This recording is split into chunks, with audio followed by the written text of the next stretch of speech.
اپنے ناظرین کو مسلسل آگاہ کر رہے ہیں جو بھی سچویشن بنتی ہے. ابھی صورتحال یہ ہے کہ اسرائیلی دارالحکومت تل ابیب میں دوبارہ دھماکے سنے گئے ہیں. غیر ملکی میڈیا یہ رپورٹ کر رہا ہے کہ ایران نے ایک بار پھر اسرائیل کی جانب میزائل داغ دیے ہیں. ایرانی میزائلوں کی نئی لہر اسرائیل کو نشانہ بنا رہی ہے. اسرائیلی دفاعی نظام مکمل طور پر ناقابل تسخیر نہیں ہے. اسرائیلی فوج کا یہ اعتراف کیا گیا ہے. تل ابیب اسرائیل کا دارالحکومت اور یہ وہی جگہ ہے جب فلسطین پہ حملہ کیا جاتا تھا, غزہ پر حملہ کیا جاتا تھا, بچے بھوک سے بلکتے تھے اور تل ابیب اسرائیل کا دارالحکومت, یہاں پر تالیوں کی گونج تھی, یہاں پر خوشیاں منائی جاتی تھیں. اور ایک بار پھر سے یہاں پر اسرائیلی دارالحکومت تل ابیب میں دوبارہ سے دھماکے سنے گئے ہیں.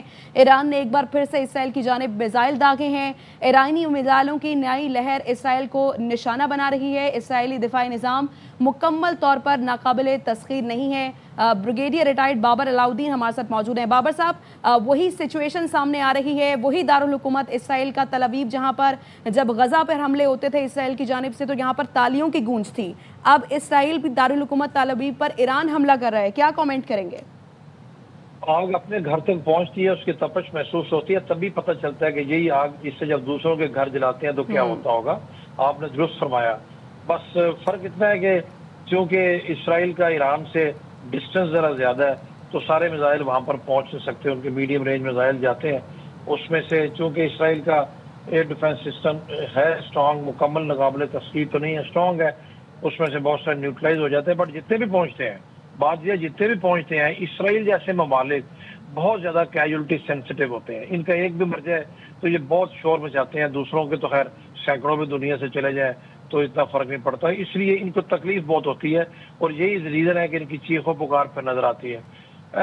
صورتحال ڈیفینیٹلی ابھی تو کچھ ٹائم لگے گا اس پتہ لگنے میں, اس چیز کا اندازہ لگانے میں کہ جنگ کس کروٹ جاتی ہے. ہمیں یہ ذہن میں رکھنا چاہیے کہ ایران کے پاس کاؤنٹر کرنے کے لیے, ایران کے پاس ریٹیلیٹ کرنے کے لیے بیسک کیپیبلٹی ایک ہی ہے, وہ ہے ایرانین میزائل. کیونکہ ایران کی ایئر فورس بھی بہت ویک ہے, ان کی نیول اسٹرینتھ بھی کوئی خاص نہیں ہے.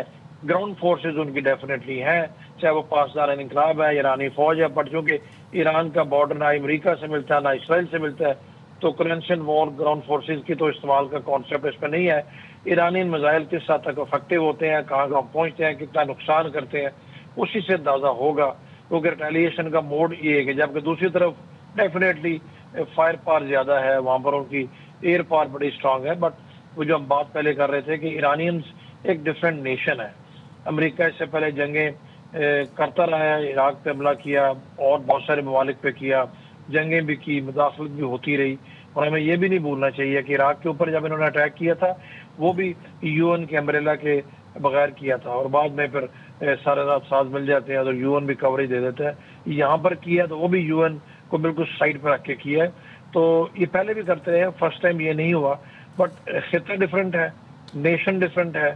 ایرانین ایک ریزیلینٹ قوم ہے, ان کی صدیوں پرانی ایک تاریخ ہے, اور لیڈرشپ ڈفرینٹ ہے.